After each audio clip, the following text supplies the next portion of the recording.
بارگاہ نبوت میں اپنی آواز کو بلند مت کرو.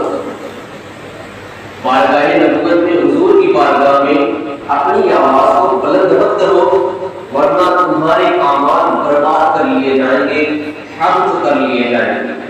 دیکھیں دو چیز ہوتی ہے، ایک ہوتا ہے حبط کرنا، ایک ہوتا ہے ضبط کرنا. حبط میں اور ضبط میں کیا فرق ہے؟ کوئی سرکاری افسر اگر آپ کی گاڑی پکڑ لے، اس کے بعد آپ پینالٹی وغیرہ کر دیں تو وہ آپ کی گاڑی آپ کو واپس کر دے گا. یعنی اگر سرکاری افسر نے آپ کی گاڑی پکڑی، آپ کا ٹرک پکڑا، آپ کی بس پکڑی، تو اس نے ضبط کر لیا. اگر اس کے منصوبے کو، اگر اس کی مانگ کو آپ نے پورا کر دیا تو آپ کی گاڑی، آپ کے بس کو وہ واپس کر دے گا. اسی کو کہتے ہیں ضبط کرنا. ضبط وہ شے ہے اگر کسی نے اپنے قبضے میں لے لیا ہے، اس کے منصوبے کو ہم پورا کر دیں تو وہ ہماری شے، ہماری چیز کو واپس کر دے گا. ضبط کی ہوئی چیز واپس مل سکتی ہے. لیکن وہیں پر اگر کوئی کماکل انسان شراب لے کر جا رہا ہو اور کوئی پولیس افسر دیکھ لے اور وہ شرابی کو پکڑ لے اور اس کے شراب کی بوتل لے اور اس کے بعد وہ اڑیل دے، زمین پہ گرا ڈالے. اب اگر اس کے کتنے بھی سورسز اچھے ہوں، یہ کتنے بھی اچھی اور بڑی پکڑ والا ہو، اگر اس کے رشتہ دار میں کتنے بھی بڑے جو کہ عہدیدار رہتے ہوں، لیکن اب جب اس پولیس نے اس کے شراب کو اڑیل دیا ہے، زمین پر گرا دیا ہے، اب کوئی بھی کتنا بھی سورس لگا لے، یہ جو گر چکی شراب ہے اب واپس نہیں آ سکتی. پولیس افسر نے اس کے شراب کو برباد کر دیا. یعنی جو چیز اگر کوئی اپنے قبضے میں لے لے اور اسے واپس کر دے، اس کو کہتے ہیں ضبط کرنا. اور اگر کوئی چیز اس کو برباد کر دے، یعنی پولیس نے شراب لے کر گرا دی، اس کو ضبط کرنا نہیں، اس کو حبط کرنا کہتے ہیں، اس کو برباد کر دینا کہتے ہیں. بلا تمثیل اس بات کو سمجھے عزیزان گرامی، اللہ رب العزت نے فرمایا میرے محبوب کی بارگاہ میں اگر اپنی آواز کو بلند کرو گے تو اللہ تمہارے اعمال کو ضبط نہیں فرمائے گا بلکہ حبط فرمائے گا. وَأَنْتُمْ لَا تَشْعُرُونَ، اور تمہیں اس بات کا شعور بھی نہیں ہوگا. تم سمجھ رہے ہوگے ہم نے تو بڑی نمازیں پڑھ لی ہے، سمجھ رہے ہوگے ہم نے تو بڑے قرآن کی تلاوت کی ہے، سمجھ رہے ہوگے ہم نے تو بہت حج و عمرے کیے ہیں.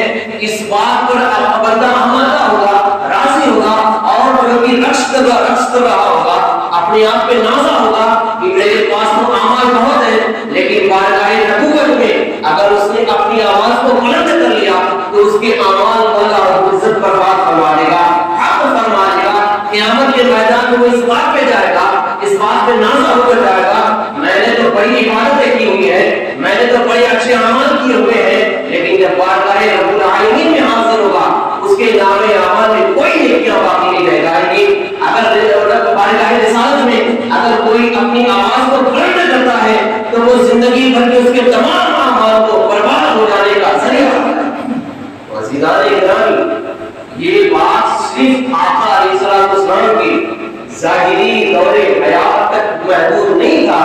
نظام قرآن، فرمان قرآن، قانون قرآن قادم قیامت کے لیے ہے. جب تک اسلام باقی ہے، اسلام کا قانون باقی ہے، اسلام کا معیار باقی ہے، وہ کل جو بارگاہ نبوت میں ظاہری طور پر جو حاضر جب یہ آیت نازل ہوئی، عزیزان گرامی سیدنا فاروق اعظم رضی اللہ عنہ اتنے آہستہ بات کرنے لگے کہ لوگ کان بھر کر ان کی آواز سنتے تھے. سیدنا ابو بکر صدیق رضی اللہ عنہ اپنے منہ میں پتھر رکھ کر گفتگو کرتے کہ کہیں ایسا نہ ہو رسول کرام وقار کی آواز احمد سے میری آواز بلند ہو جائے.